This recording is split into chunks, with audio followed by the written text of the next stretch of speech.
Although it's a bit cloudy today, I'm here in beautiful and normally sunny Southern California by one of the many artificial lakes that can be found in the San Fernando Valley, and this one even has its own artificial island in the middle. Did you know that there are hundreds of tiny islands around Scotland that didn't arise naturally? They're fakes, and they're constructed out of boulders, clay, and timbers by Neolithic people about 5,600 years ago. Many researchers have known about these artificial islands, known as Cranags, for decades, but many archaeologists thought that the Cranags were made more recently, in the Iron Age, about 2,800 years ago.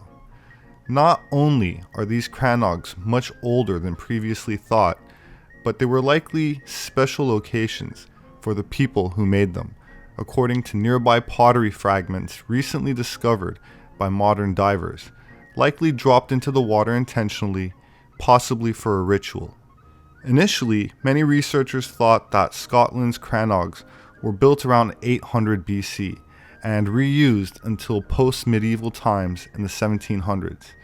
But in the 1980s, hints began to emerge that some of these islands were made much earlier. And then in 2012, well-preserved Neolithic pots, some of them burnt, turned up on the lake floor near some of the islands.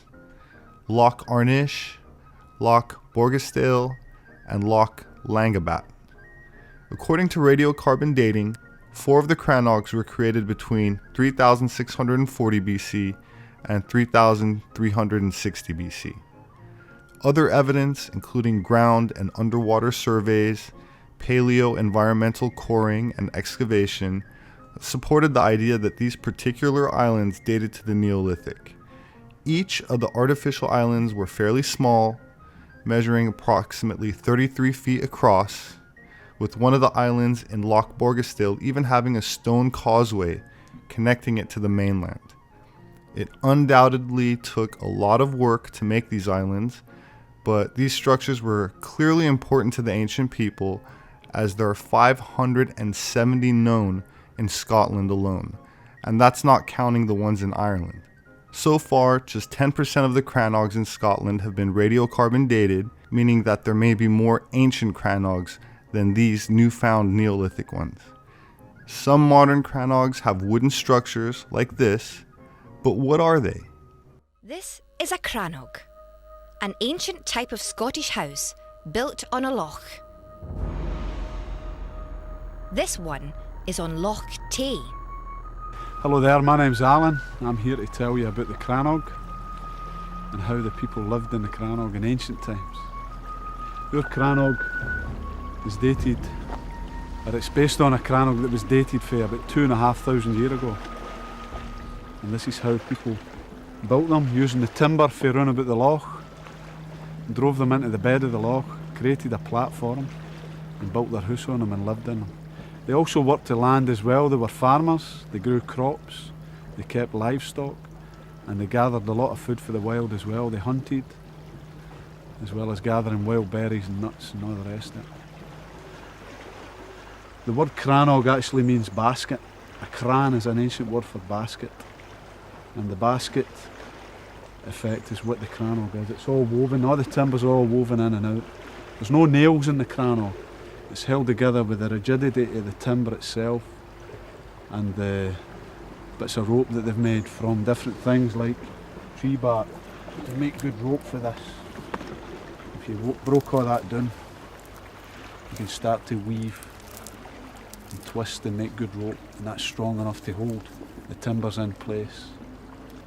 The reason the people built these Cranags out on the water was mainly safety. First of all, safety from wild animals. In Scotland in ancient times we had good predators like bear and wolf, and if you've only got small livestock, which there was in these days, you would be concerned about a big bear coming and stealing them, or a wolf. So you would take them in there for safekeeping.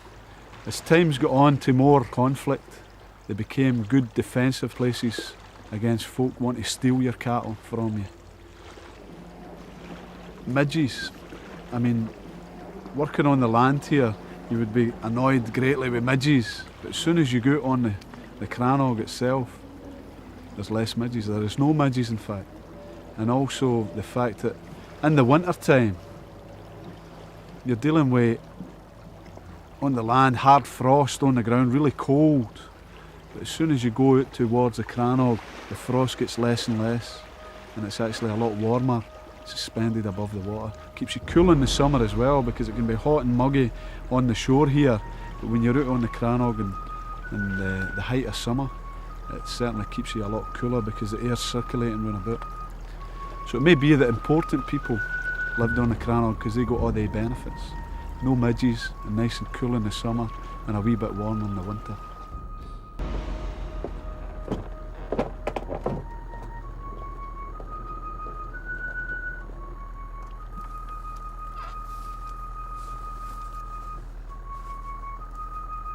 Let's gather round the fire while he tells us how people lived back then.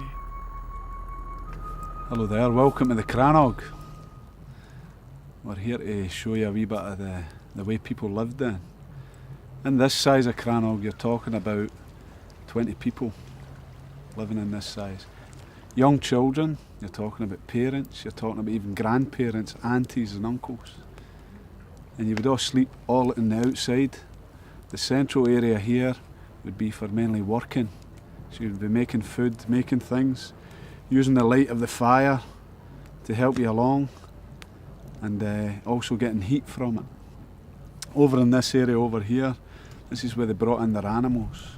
Cattle, sheep and goats to keep them safe from wild animals. Now there are platforms up above the sleeping areas, so that's a kind of ancient type of bunk bed. There's bracken down on the floor, and this is exactly the way the ancient folk had their flooring. Around about the fireplace here, we've got some items. They would have maybe been making butter using the ancient butter dish that was found, 2,500-year-old butter dish. These folk were very good weavers and spinners. They spun a very fine wool. We have evidence of this. The oldest bit of cloth that's been found for Cranachs is 2,500-year-old. And here you are, here you've got a good example of the kind of cloth they were weaving. Very fine and soft, very warm, keeps you warm.